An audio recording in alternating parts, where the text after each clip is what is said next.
I'm joined now by Artistic Director of the Fort Wayne Dance Collective, John Byrne. John, thank you so much for being with me today. I've been waiting since September to talk to you. That's when you joined the Dance Collective. I'm so glad you're here. Thank you so much, Emily, for having me. It's an honor. Let's start by starting at the beginning.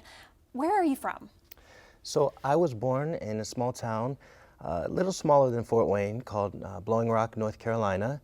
And I studied dance there from a very early age. By the time I was 10 or 11, I went to boarding school in Winston-Salem, North Carolina, and then I moved to New York around 15. So you were always studying dance.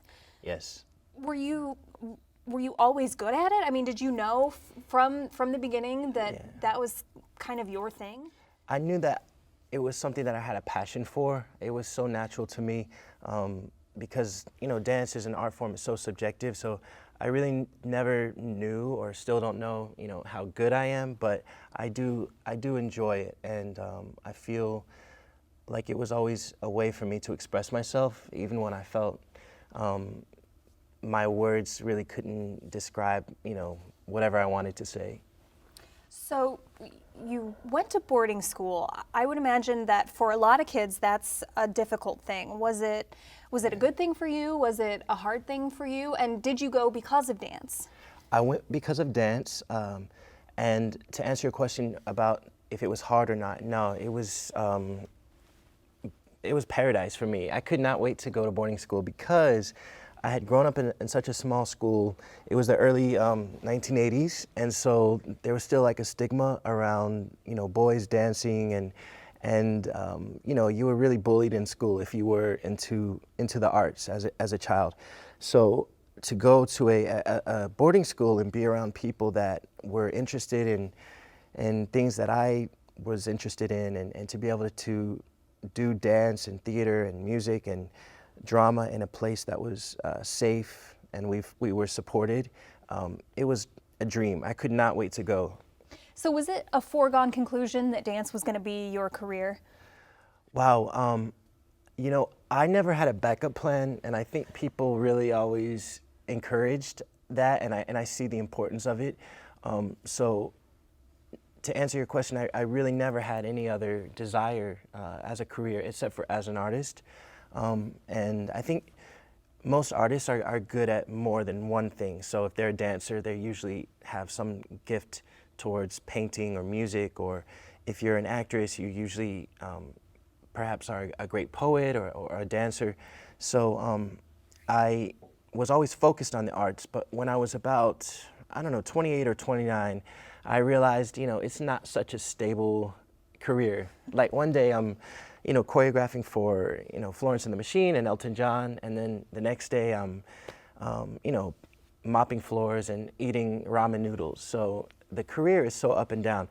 When I was 28, I opened up my own little contracting company, and we would do commercial cleaning and residential cleaning.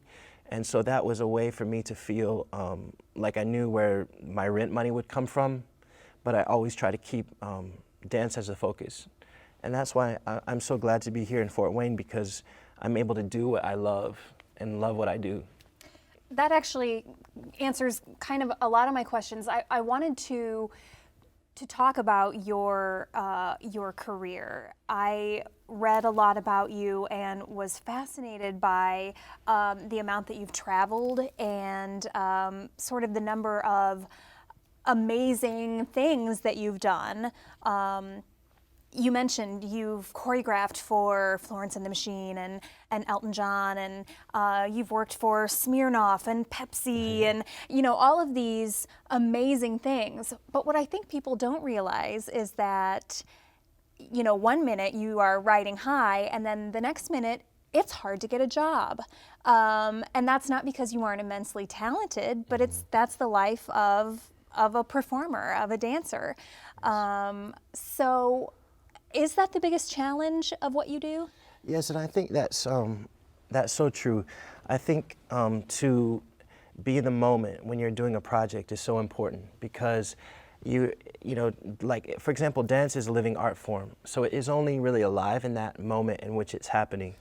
You could take a video of it, but it will never be the same as experiencing, seeing it, and feeling it. So I do agree that arts are not, it's not necessarily a stable career. There's a few people that can really, put an anchor down and say, wow, I've made a career as a famous artist. But even people at the top of their game, like movie stars that I've, had relationships with, they're not as confident or secure as you would think. A lot of them are at home just like waiting for the phone call to ring just like everyone else, because you're seen as an artist, you're seen only as good as your last work. And it is so competitive. So I think to have some type of other way of making money is good. It takes that pressure off. What has been one of the greatest learning experiences in terms of all of the travel and all of those really fun, big jobs that you've had? Sure. Well, I think when I was younger, I was kind of, to make a long story short, I was able to have so many of these great opportunities because I had a strong friendship with a person who was a famous director. And so he kind of brought me along almost as a mentor, and he opened up a lot of those doors. So when they say it really depends a lot on who you know, I think that's really true. And even as a young choreographer, I had some other choreographer who was kind of in competition with me. We would always kind of bid for the same jobs. And he called my agent one day and he said, John, John isn't booking all these jobs because of his talent, it's because of who he knows. And I said to him, you're actually right, and I'm not ashamed of it. I do have the right connections, but at the end of the day, you do need to have that talent to back it up. So you mentioned having a strong mentor and how important that has been in your life. Now you are here with the Fort Wayne Dance Collective, and you are serving as such a mentor to all of these dancers. How has that sort of changed the way you go about your life and your work now that you're here in Fort Wayne? Yes, absolutely. I think that's such a great point to bring up, going from a place where I was sort of learning everything, and suddenly it's you're 32 years old. I'm like, where did the time go? Because sometimes I still want to be the student, I still want to be the child, but I do have this responsibility now because we have a school that serves, I think we have about 12 teachers on site. We have about 20 teachers off-site. We serve over 39,000 people every year through the Fort Wayne Dance Collective, through programming and concerts. So I really enjoy being a mentor. I enjoy being a role model, and I've actually been doing it since I was quite young. I think if you have just one more day of knowledge on something than someone else, then you can be a mentor. So I was teaching in New York City schools since I was 18, and so I've always felt a great sense of satisfaction off of teaching and showing young people and people actually my age how to be, great ambassadors of our work, and just, I guess, more quality people, if that makes sense. Absolutely. Yeah. Tell me a little bit about a day in the life of John Byrne. Do you teach every day?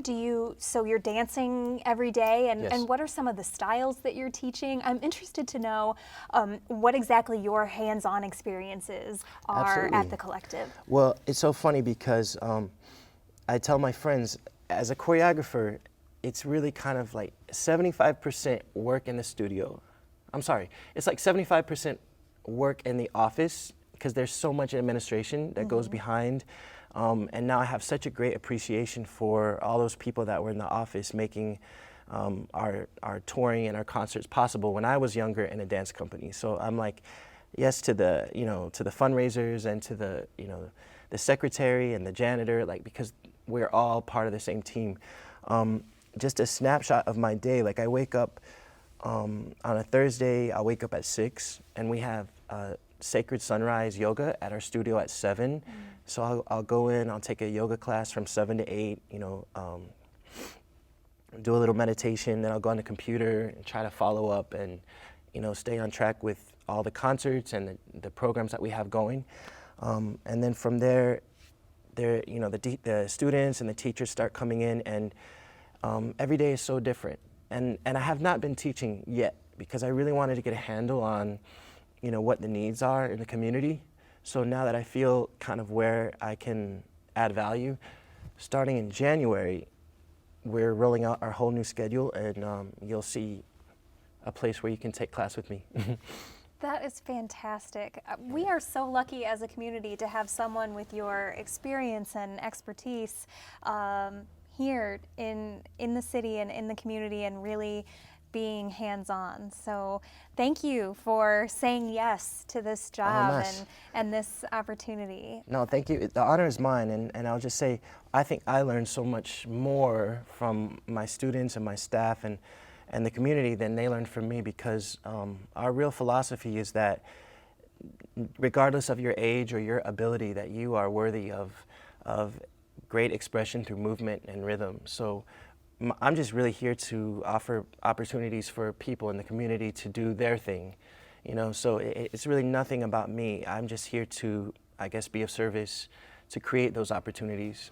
Well, thank you for that and for sitting down with me today. I really appreciate it. Oh, it's my pleasure. Thank you, Emily. Thank you. For more information on the Fort Wayne Dance Collective, visit fwdc.org.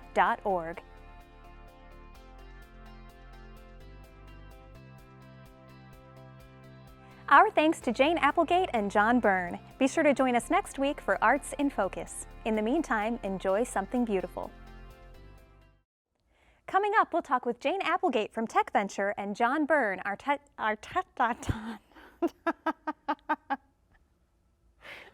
don't know what just happened.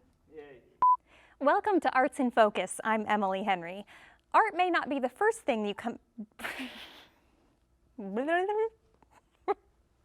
Our thanks to Jane Applegate, John Byrne. Whoops, I thought there were three people. Not on a roll anymore. The Our Foundation, Martin Tierney, and the Community Foundation of Greater Fort Wayne. Proud supporters of Arts in Focus on PBS 39.